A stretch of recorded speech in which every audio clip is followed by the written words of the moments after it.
Hey everyone, it's Simon Mainwaring here.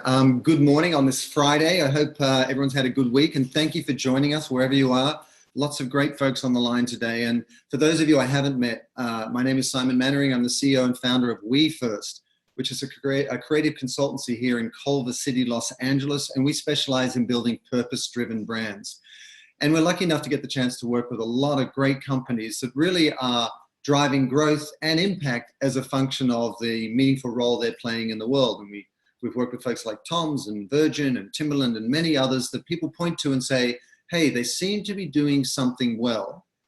And wouldn't it be great to get some sort of sense of what is driving the marketplace right now? What is enabling brands to not only kind of have the growth they need from a profit point of view, but also to have the impact that they want so that everyone who works or is associated with the brand gets the meaning and the fulfillment out of that effort. So what we're going to focus on today is the human brand.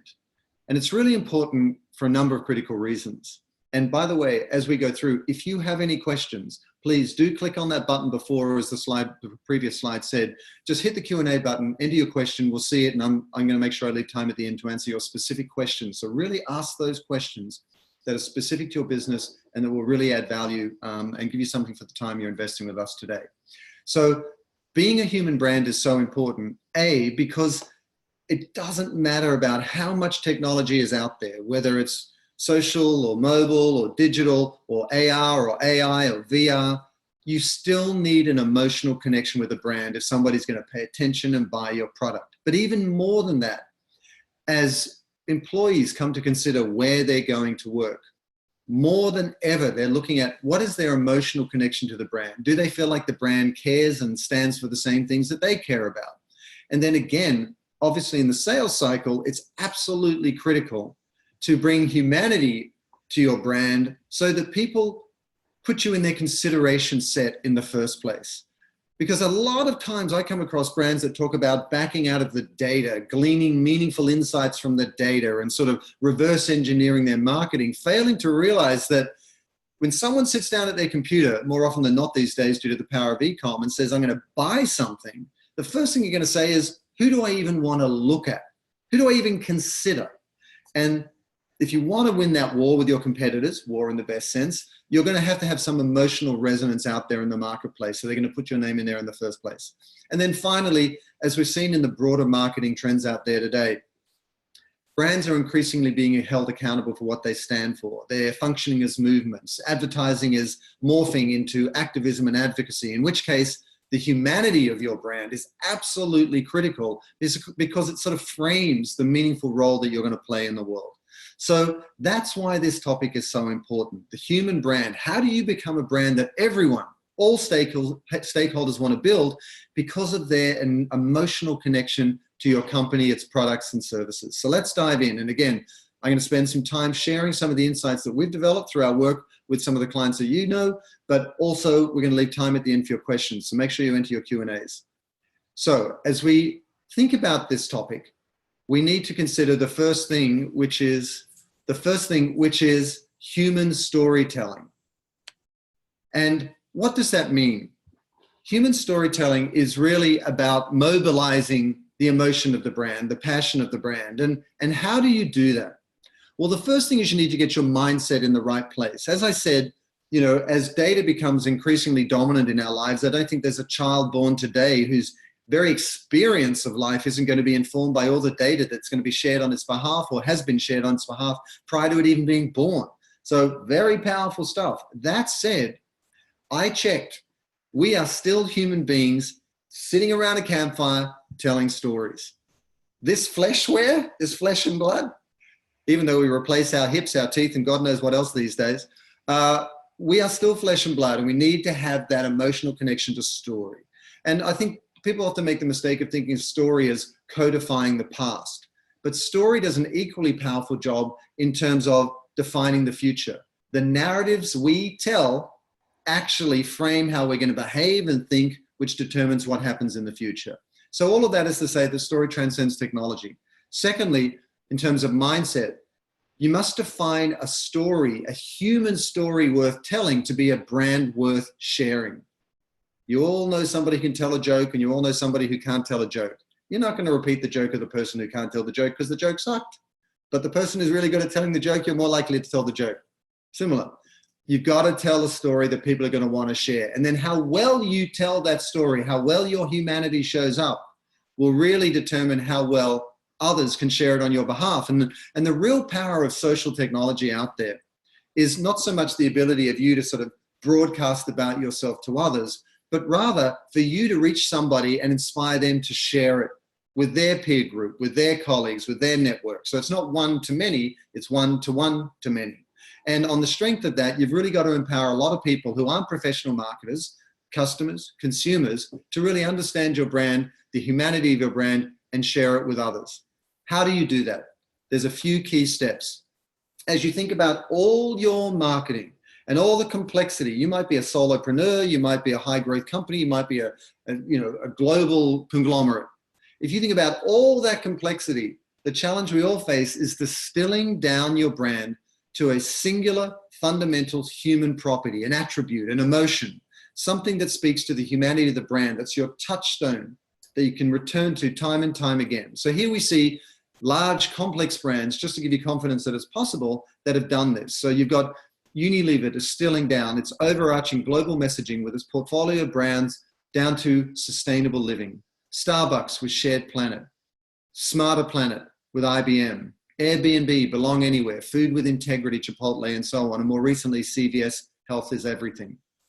All of these brands have faced the same challenge as you do, but recognize that when it comes to being a human brand, a brand that people want to work for, a brand that people want to buy from, a brand that people want to see succeed in the marketplace, the way you do that is to realize that you're not in the product business. Nike is not in the shoe business. Nike is in the athlete business.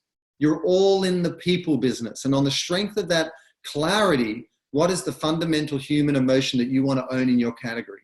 Secondly, you have to declare your mission and values up front. It can't be something that's below the fold. It can't be reserved for your comms, CSR, or foundation work. You know, I cannot stress in our work how clear it's become to us that there's a big misunderstanding that if you really want to unlock the value of purpose as a brand out there in the marketplace, it is not reserved for communications and CSR. It has to impact all aspects of your business, from supply chain to, culture, through to product innovation, through to marketing, and yes, community building and CSR. So all of that is to say that you define a fundamental human attribute. What is that one emotion you want to own, that one human attribute, and then bring that to the forefront, the humanity of your brand. So you see here with H&M with their Unconscious series, or Nike's mission there, or Adidas launching with Equality as Strength. You have to be foot forward in terms of what you stand for. Bring your humanity and press its face up against the glass when people look in and see you. Thirdly, be specific. It's great news that more and more brands are becoming purposeful out there. At the same time, it makes it more competitive. So the more specific you are, the more differentiated you can be. So here we see a few examples. Universal, talking about green is universal. Eco-Imagination, Everlane with radical transparency. Axo Nobel with Planet Possible. All these large, complex organizations, all carving out not only what they stand for, but in a very specific and differentiated way. And an example I give you is, if you look in the nonprofit world, there's many organizations out there that are all addressing a similar cause. Clean water, child mortality, education. If you all just speak to the cause and say, we're supporting, education for youth, you're not differentiated. You're not giving anyone a reason to support your individual nonprofit. And the same is true of your company. Now that more brands are becoming purposeful, you need to be very differentiated and specific as to your point of view on the role that you're playing in the world.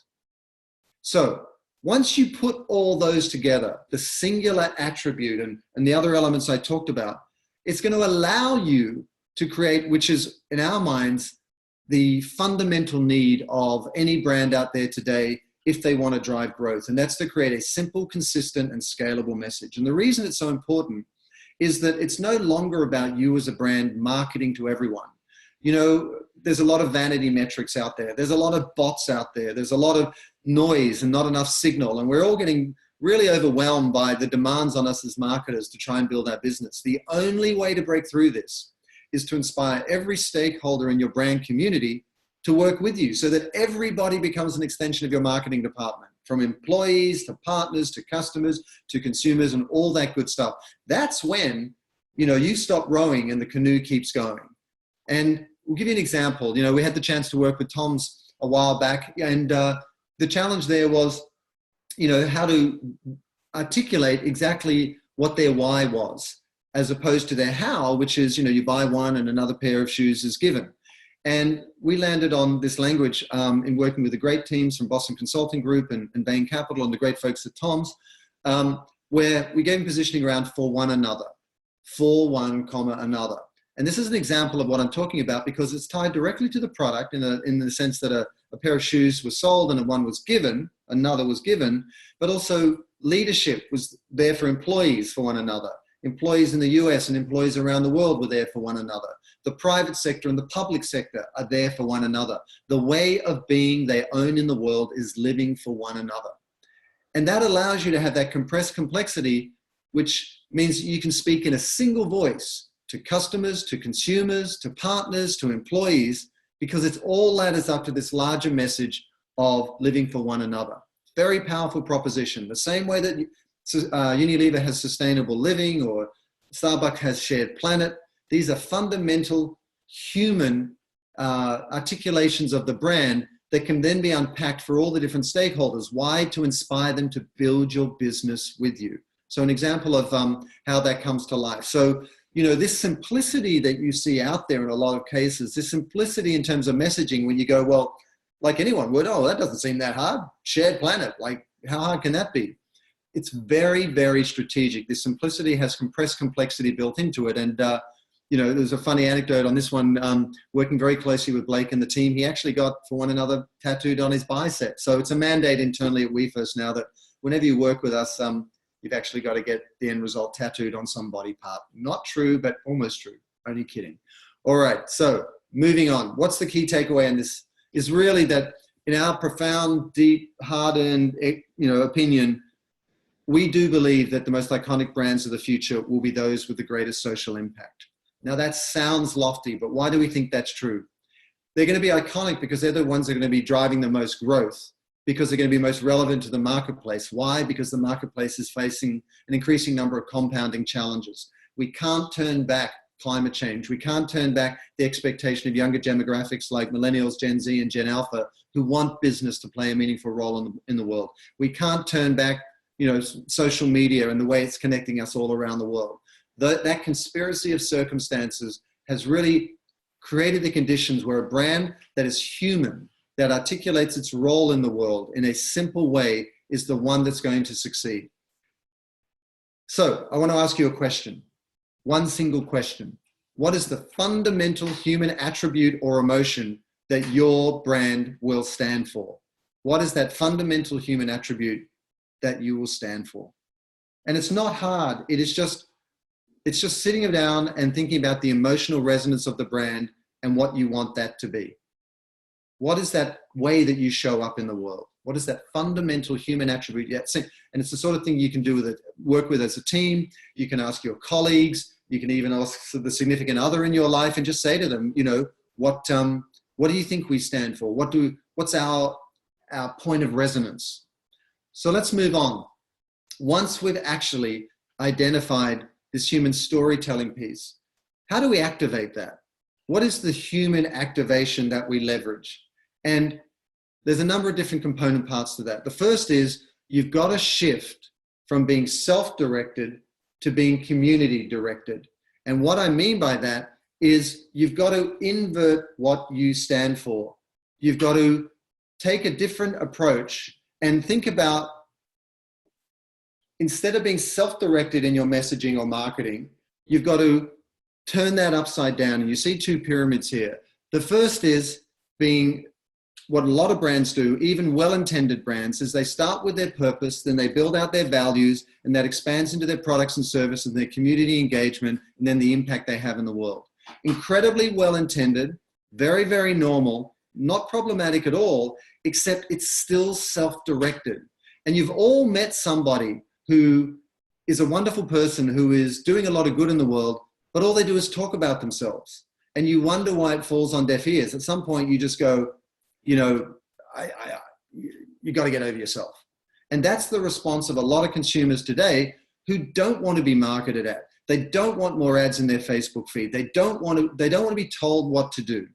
Instead, you got to turn it upside down and be community focused. So you look at what your purpose is. What are the values and story you can build around that? What are your products and services? How do you engage your community and partners in service of something higher than yourself? And what impact are you having? It sounds like a simple shift, but it makes all the difference in the world in terms of realizing and communicating the humanity of your brand, because you get off yourself and onto everybody else. So what we're really talking about here is shifting away from being self-directed to being celebratory in your storytelling, because too many brands talk about themselves. Too many brands, you know, go out into the world, and even when they're talking about the great things that they do, their employee volunteering, the positive supply chain for their products, they talk about it in a self-directed way. So with that shift in focus in mind, there's a number of things that you can do to elevate the humanity of your brand and become a business that people want to build with you. The first is, if you're a solopreneur, if you're a part of, you know, leadership, if you're, you know, part of a board, you've got to lead by example. So here we see the leadership of Timberland, you know, out there volunteering as part of their path to service. So you see, you know, Yvonne Chouinard, the founder of Patagonia, taking on the issue around public lands in a recent commercial. You see brands out there like Ben & Jerry's and Apple mobilizing their employee base around what they stand for. So it's not enough just to sort of say that you've got values and put them on the walls of your office, but rather you've got to actually mobilize them. You've got to get up and give them opportunities to show up for what you believe in. And thirdly, you've got to co-create impact.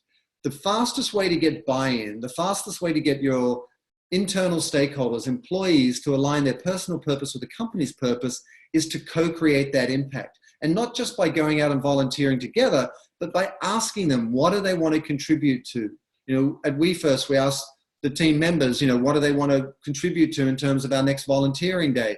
Why? Because at from the outset, they've got a point of view. They're creating the impact, so they're more invested. And here you see Starbucks in terms of, you know, what they do each year, their global month of service. It's not only that they do all these great things around the world, but they actually get the input of all their partners, because they don't use the word employees at Starbucks, they use the word partners, which is also fairly instructive.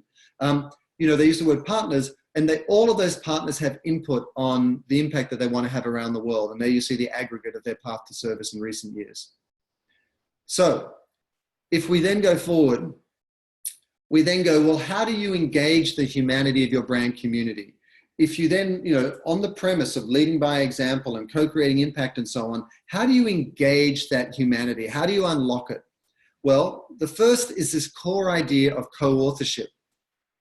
If you go out to the market with a preset point of view, if you're prescriptive in any way, if you kind of map that hierarchical mentality that you have in your org structure across to your communications, too often it'll fall on deaf ears simply because people don't want to be told what to do. But rather, if you give them a chance to co-author whatever you're going to go to market with, there'll be much more engagement. So here you see Patagonia on the left with the Stories We Wear campaign, where rather than talk about their products themselves, they reached out to customers and got those customers or consumers that bought their products to share the story of that product with their peers, you know, in their commercials and then ultimately out to the marketplace.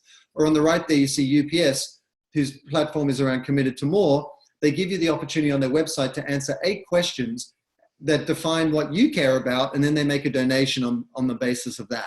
So in both cases, in a literal and kind of more metaphoric sense, they're both giving you the opportunity to co-author that engagement. Secondly, you should co-create the content because it increases amplification. Why? Because people want to share something they're involved in.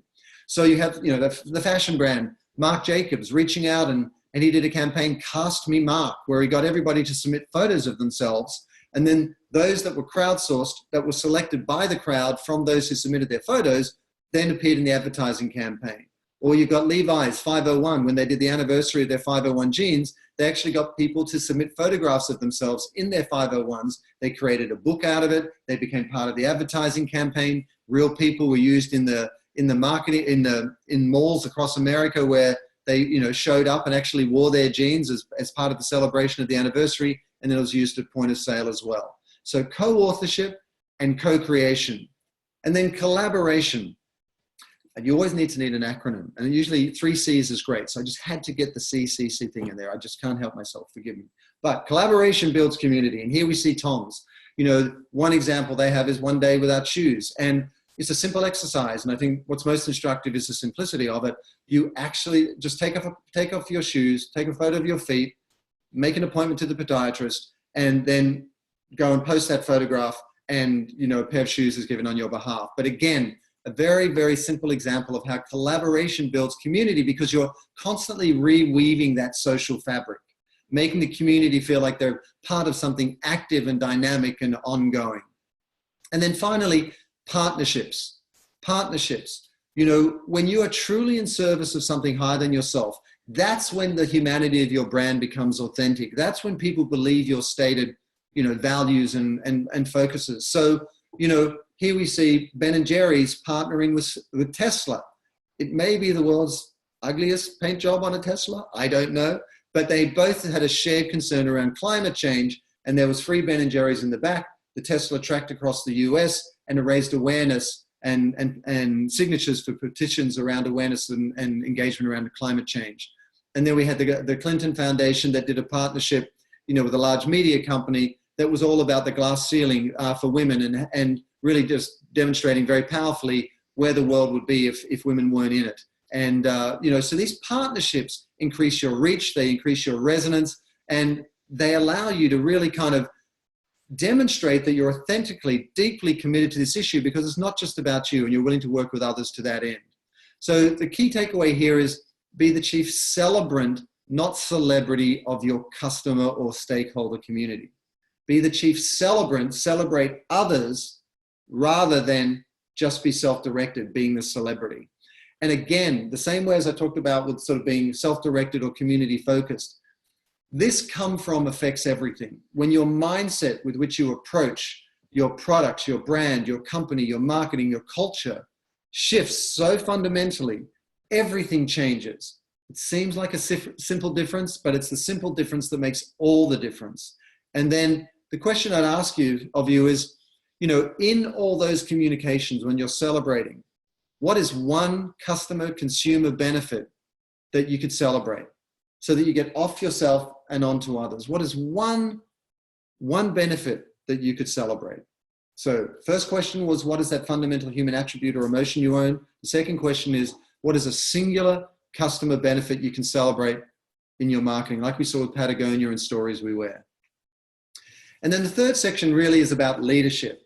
So if we had human storytelling, human activation, and now we have human leadership, how do we take the humanity of your brand and leverage it to actually become a movement, to become something that takes on a life of its own?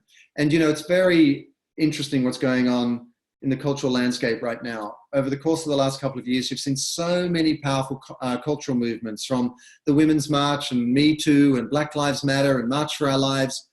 This has really educated consumers and citizens everywhere that they are empowered, they are equipped with, you know, social technologies that raise their and amplify their voice, and that they can make a difference.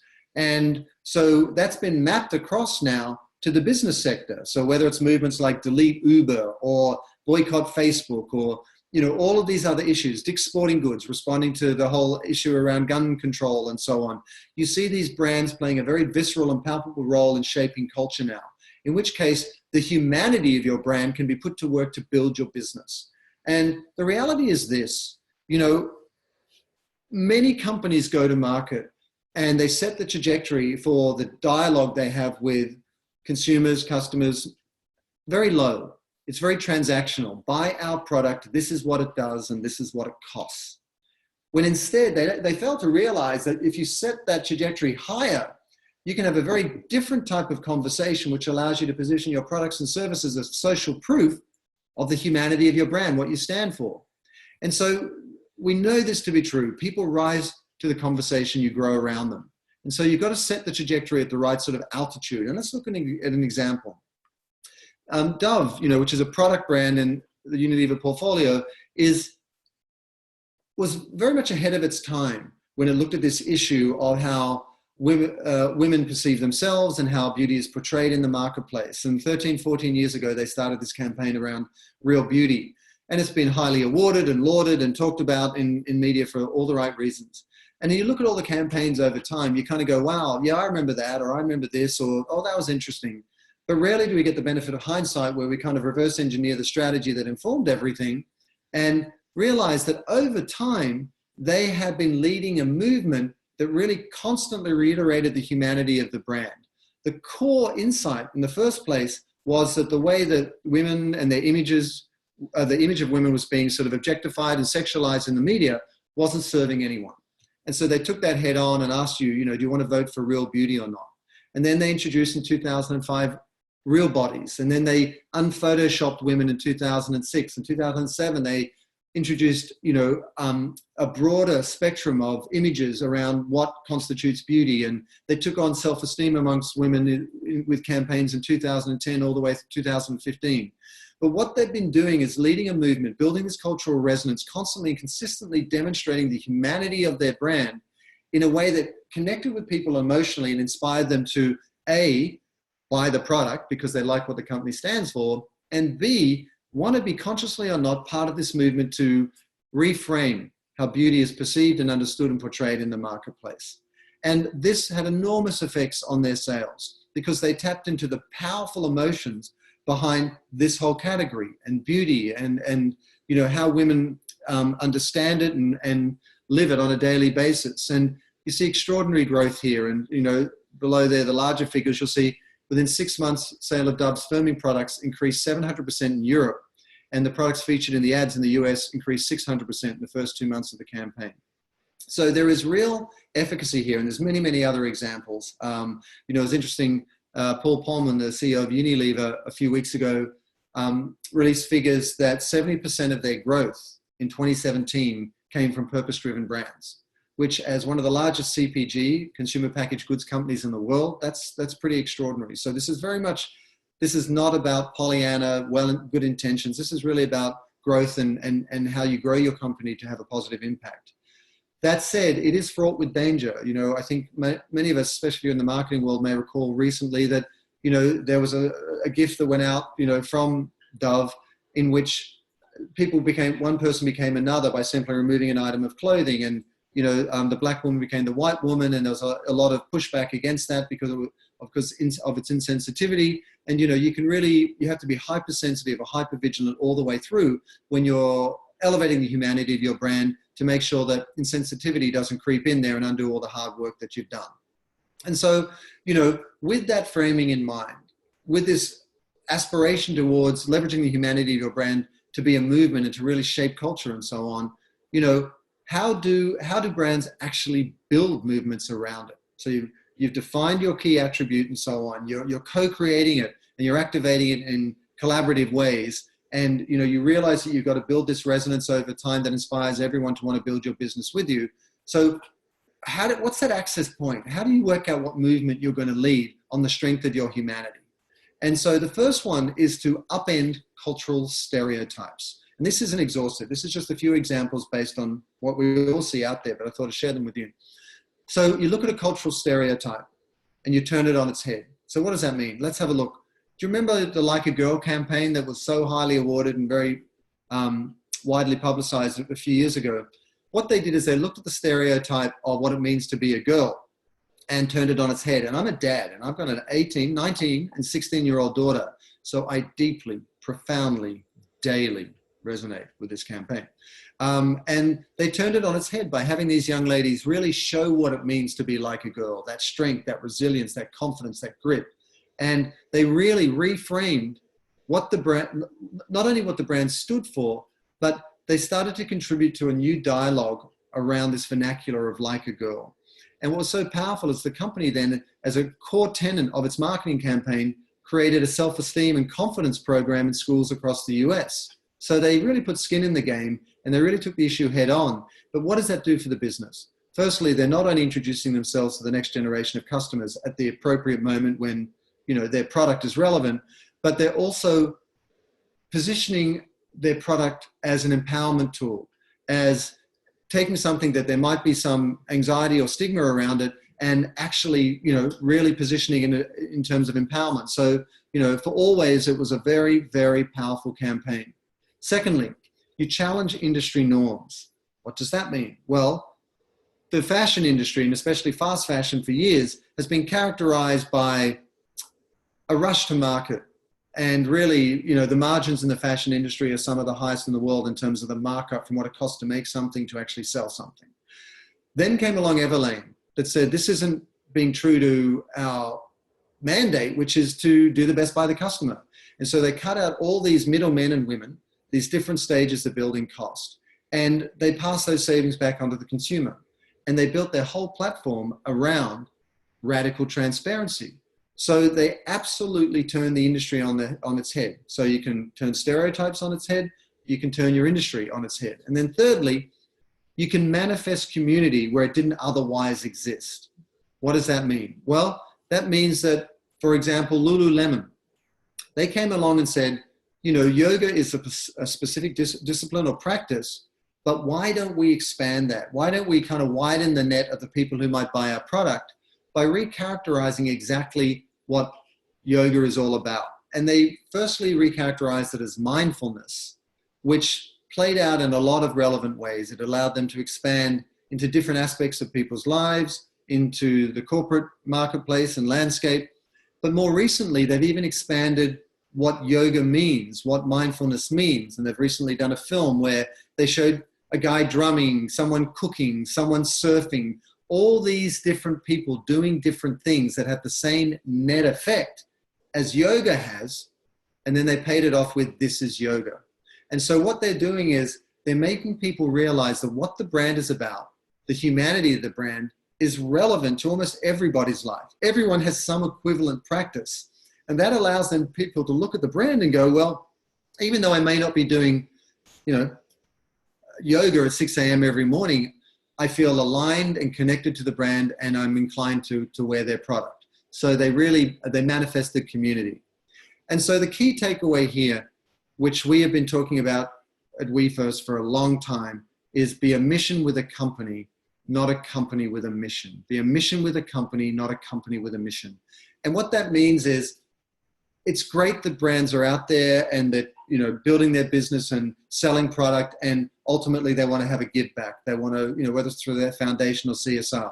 But it's a very different thing in terms of the humanity of your brand to actually go to market with your mission and let that inform all aspects of your business, whether, it's your supply chain, to your culture, to your products and innovation, to your marketing, and yes, to your CSR and foundation work.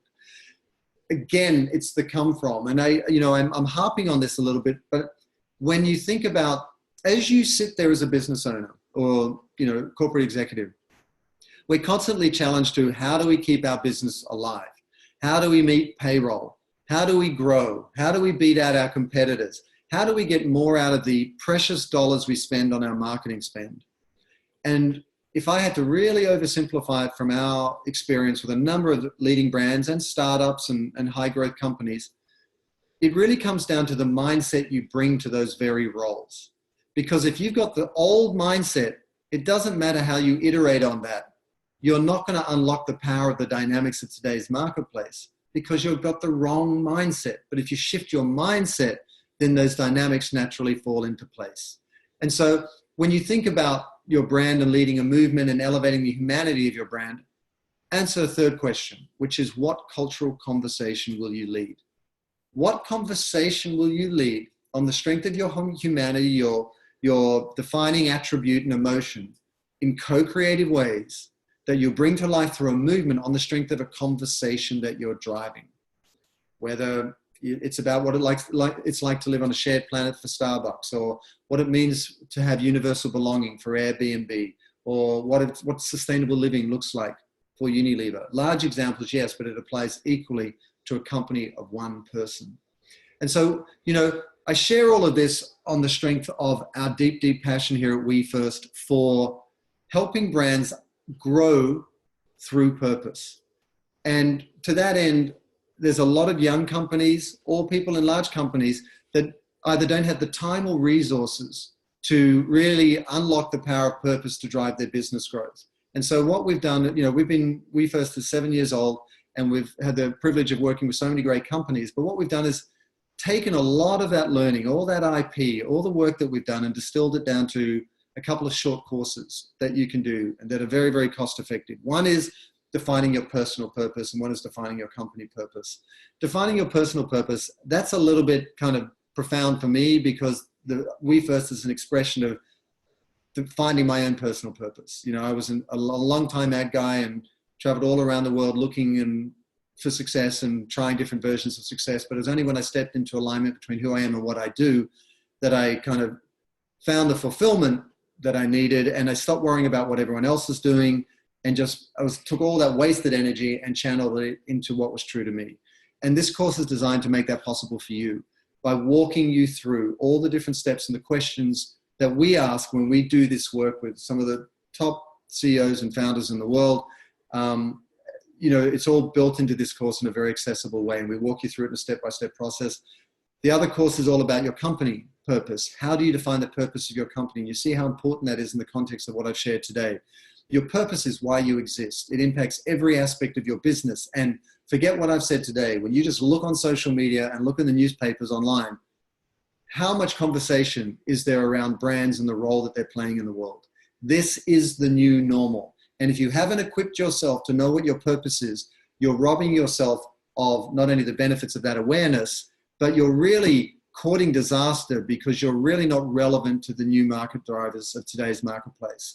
And throughout these courses, you don't just hear from folks at We First, including myself, you hear from experts, people who've run the miles that you know. So, Rick Ridgway, the VP of Environmental Initiatives at Patagonia, and Linda Wyman, who started lynda.com before it was sold to LinkedIn and then Microsoft, and Jordan, who is, who's the head of strategy at Tom's. And they all walk you through this, as well as Jackie and Lonry, who are entrepreneurs, solopreneurs, who've gone through this process to enormous success. So, you hear not only from us, but you also hear from those who have done it for real and are doing it out in the marketplace. So if you're interested, go check out wefirstworks.com. Most importantly, let's now talk about some of the questions that we've been getting. Please, if you have any questions, fire away, and do let us know how we can really offer some value to your specific business. So we've got a question here. As someone who loves to volunteer and build communities, I struggle how to incorporate this in my business, because there's such strict rules in real estate that we can't advertise certain things. It's a good question. Where is that line between not only including it, but does it ever come across as chest beating or self-serving? It's a sort of a secondary question that's aligned with the first question. If you have literal restrictions in your industry where you can't speak to it, the way I would talk about it is you can't put in your advertising, but in your communications, in your pitch to new clients, I would take a much more relational approach rather than a transactional approach. We've dealt with realtors in our life, and they come in and they say, this is our network of realtors, and here's what we've sold, and here are the sheets that show you what things have sold for recently, and so on. It's a very different process to go in and say, listen, before we work together, I'd love to get to understand and know each other a little bit better. I'd love to know what you care about and what you're trying to achieve. And I'd love you to know a little bit more about me, because we're going to spend a fair bit of time together in the context of a really important conversation in your life. So you want to be working with someone that you feel comfortable with and, you just connect to. And you say, okay, this is what we're about in our firm and so on. But also, the way that we make sure that this shows up is that we support our community by doing this, this, this, and this. And I, hand on heart, when someone sits down and has to choose between 2 or 3 different realtors that they've met, and they've got an emotional connection to someone, or someone showed up in a more human way, or you've connected on that level, that emotional level, you're going to win every time. Why? Because you've got to spend so much time with them. So even though you can't speak to it literally, you can speak your truth in terms of what's important to you, and let that support your business in terms of how you frame your service offerings. Hope that helps. Next question from Quentin is, you mentioned nonprofit branding earlier on. Since there is some, thank you for the question, by the way, Quentin. Since there is some social impact inherent in most philanthropic efforts, how can such organizations use human values to distinguish themselves? The nonprofit world is really interesting right now. It's challenged in a whole different way. because they used to be pretty much the go-to sector for social impact and change. But now you've got to compete with for-profit brands that in many cases are falling over themselves to articulate what they stand for and to bring it to life in a meaningful way. And so you've got to, and I say this with love and someone who's worked with, and we first have supported many nonprofits, you've got to up your game. And by that I mean you've got to get as effective at branding and marketing as brands need to get as effective at impact work. So it's a higher bar in a sense. And so in my experience, the fastest way for a nonprofit to be more effective than its peers, so that you build the community you want and can have the impact that you've committed your life to, is to shift your focus. And this is an interesting take on humanity. It sort of answers your question, but it sort of doesn't. The big mistake I see with nonprofits is that they're self-directed. And this is a parlance of the industry, but they talk about what they're committed to, and they talk about the need to address that in what has been a kind of mainstay of the industry for a long time, which is sort of the flies in your eyes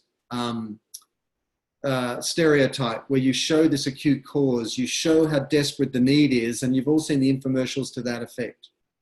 If you want to leverage the humanity of the brand more effectively, in the same way as I talked about before, you've got to get off yourself and onto who you're actually talking to.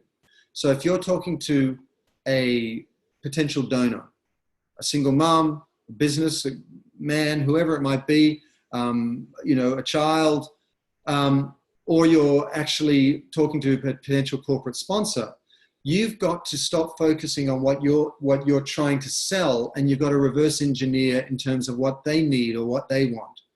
So when you're talking to donors, you've got to talk about what that contribution or what that collaboration will do in terms of the meaning and fulfillment it will provide for their life, or how that will enhance the community that they live in, and so on. So you shift the focus off you and onto them. If you're talking to a corporate sponsor, rather than have presentation or pitch materials that sort of talk about, well, here's the acute need, here's all the suffering that's going on, here's the way you contribute, here are the dollar amounts. You say, listen, brand X, this is what you stand for. We know that there's certain markets or issues that you're trying to address. We're actually addressing those issues in these ways. There's an opportunity for collaboration and so on. So it's an interesting take on the humanity of the theme of this webinar, in the sense that you need to shift from focusing on yourself onto literally the humanity of the person you're talking to, and really position donations or being a part of your nonprofit community as offering something to their life. In the case of a business, it might be reaching a demographic that they're trying to reach, or showing that they have an authentic commitment to the stated values they have. In terms of the donor community, it's a sense of fulfillment and satisfaction, and reporting to them what their contribution in combination with other contributions, look at the difference it made in their community, look at the new park, look at the new lives change, look at families reconnected, whatever the impact might be. And so to answer your question, if you want to stand out in the nonprofit world and leverage the humanity of your brand more effectively, listen more, shift your emphasis to who you're actually talking to, and position what your need is in terms of something that they need, so that you become a solution to an existing need that they have for fulfillment or for reaching a demographic or whatever it might be, rather than just something that you're trying to sell. And I hope that makes sense. And Robert, thank you for your question. We're a B2B brand. Most of your examples are retail brands. How does it apply to B2B? It's a great question. And it's a really good point. I should put some examples. We have many examples, and we're working with a bunch of B2B brands. There is no such thing as B2B anymore. Bold language. No, I think B2B is B2C now. And here's why. Consumers are so media savvy and so fluent in intuitive technology and so fluent on the web. They don't just look to the retailer or CPG brand and look at what they're selling anymore and hold them accountable. They look behind the retailer to the supplier. And we've seen countless examples of this in the press. As a result of that,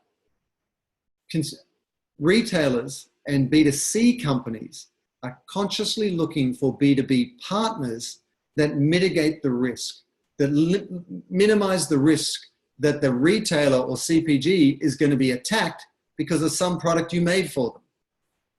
So that's a risk mitigation reason. There's also an upside. When you as a B2B company are very clear about the humanity and purpose of your brand, it actually is an asset to your customer, to the retailer, to the CPG, because you give them a story to tell. Because if you're walking down Trader Joe's or Whole Foods or Ralph's or any supermarket out there, you see how many products there are, how much competition there is. And every single one of those companies wants some way to differentiate themselves in the marketplace at a time when what you stand for and the role you're playing is more and more important than ever. And so I almost feel like there's a bigger opportunity sometimes for B2B companies just because the whole sector is so sleepy about this. But we know from our own work, the smartest ones are really, really waking up to this. They want to mitigate the risk to their customers. They want to arm their customers with a story to tell. And they want to make sure that they can answer to the challenges of a consumer who says, hey, the guys that made that product, you're the ones that are on the hook. And when you do that, there's a huge benefit. You not only give the sales team a better story to tell, because as your B2B company, your sales team can go out there to your customers and go, listen, I want to talk to you a little bit about what we stand for. The reason that's important is when you have a values alignment. And when you have a values alignment, not only are they much less inclined to go somewhere else when the order's up for renewal because you've got a great product, but they're much less likely to go somewhere else because you care about the same things. You've got a values alignment. So I hope that helps. And Jeffrey, thanks Jeffrey for the question. What are the building blocks for establishing and communicating trust, specifically for financial services? Wow, that's a good question. And that's a really good question in that category. I think, financial services, firstly, there's so many dimensions to what that means. And then you've got the lens of investment banks and what's been going on there. And to a lesser degree today, but certainly there's a lot of consumer concern around that. Then you've got what's played out in terms of the banking sector with, Wells Fargo and beyond, whether it was, fake credit cards or the cost of appraisals of homes being artificially inflated and so on. So all of that is to say that when people come to fintech or they come to the financial services area, they're on their back heels. They're suspicious. They don't trust. And if you look at the trust, if you look at Edelman's Trust Barometer report, which is the largest global consumer study of its kind around the world, trust is very low anyway.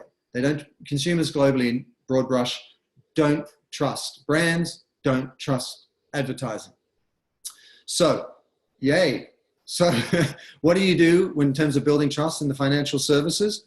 I think probably one of the most powerful things you could do would be to leverage the idea of transparency, because financial services are very much tethered to the whole dialogue in and around data management and who owns the data and what's being done with it and so on and how it's being used for or against you.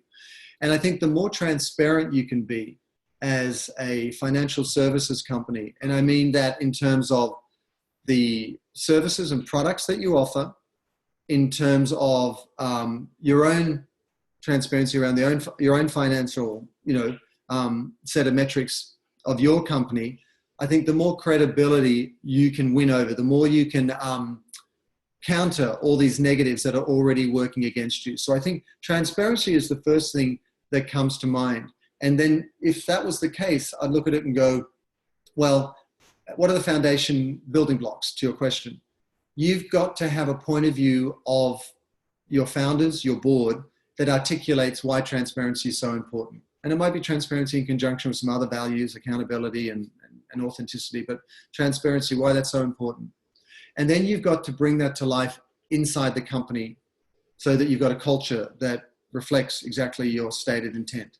So, that could be transparency at all levels in terms of board level, all levels of management and so on, the financial performance of the company. And then you've got to then go to market with the same transparency in terms of your products and services. And you see that in the financial services industry now, a lot of brokerage firms and so on, all talking about how we don't have these fees and, if you're not happy, you can go somewhere else and you're not in these long-term contracts and all that sort of thing. So to some degree, I'd say you build forward on the strength of what is true and authentic to your company. in another sense, I'd say reverse engineer about what are the real pain points in the industry in terms of a lack of transparency, because that's how people feel like they're getting manipulated. And I'd look at trust in terms of really positioning yourself as someone different, as a reset for the industry, as someone who builds their brand and its marketing and its products and services on the strength of a counterpoint to all the negatives that are currently, being lobbied against the industry at large. So I hope that helps. And the simple answer is something like transparency, have that foundational kind of communication at a board or leadership level, bring it to life in your culture, manifest it in your products and services, and then show up and make a difference. Provide, learning services for disadvantaged people in the community, financial services and so on. Do things that show that, you really are putting skin in the game and making a difference in the world. And Carolyn has a question. Thank you, Carolyn. Thank you. You mentioned reversing the pyramid, but later you said about starting with internal purpose first, why you exist. Isn't that the first and foremost step before you go out and try and make an impact in your community? Because aren't they deeply connected? Absolutely, you're absolutely right. Purpose is a funny old thing. It's a bit of a buzzword right now in the industry, and that's a good thing. But as a buzzword, it can kind of be robbed of its meaning, consciously or not. But the literal meaning of your purpose is why you exist. What is the utility of what you do? What is your reason for being? In which case, that needs to be the starting point.